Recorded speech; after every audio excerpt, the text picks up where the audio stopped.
We moved here in September of 2012 because I got a job at Notre Dame, and so we moved across the country.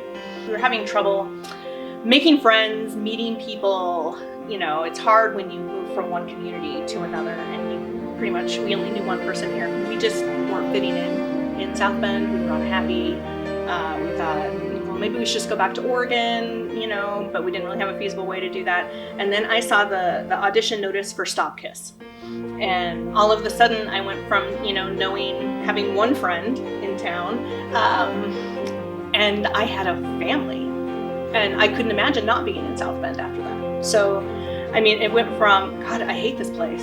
Why did we move here? The air hurts my face and I don't know anybody. And to, I can't imagine being anywhere else because I have these people. And so it was it just made a huge difference in feeling a part of a community instead of feeling like you just live in town. So the curious incident of the dog in the nighttime. I knew that the book was about a boy with autism, and at that time it was a really interesting time in our lives because we had found out that our son was on the spectrum. I had been doing a lot of research on autism because I knew nothing, and my ideas about what autism looked like were just based on stereotypes, and I had read the script, and when I read the part of Judy, I thought I have to play Judy. Because in a lot of ways, I am Judy, and playing Judy was a transformative experience just in itself.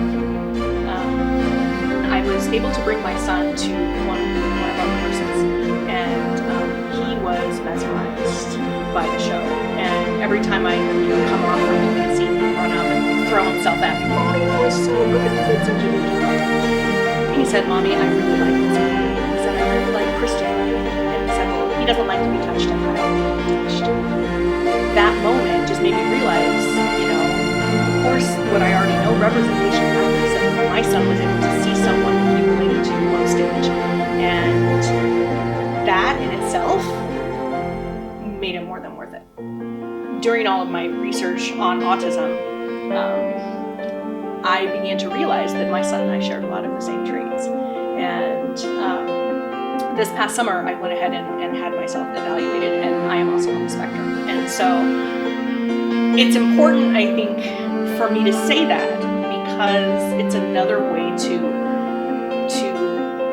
educate people on what it means to be on the spectrum, because people have a lot of really inaccurate ideas about that. So being in this show and seeing how it impacted, my son, my partner, he came to the show, and it was a really emotional experience, and it really spoke to what we were going through as a family, but also just what it's like to be a little different, right? But to also demonstrate that being on the spectrum does not mean people on the spectrum have successful careers and families and marriages and creative hobbies, and so just to be a part of that experience was amazing. I think that for me personally, the Civic has given me a home, if that makes sense. Led to a lot of personal growth. For me, it's brought creativity back into my life in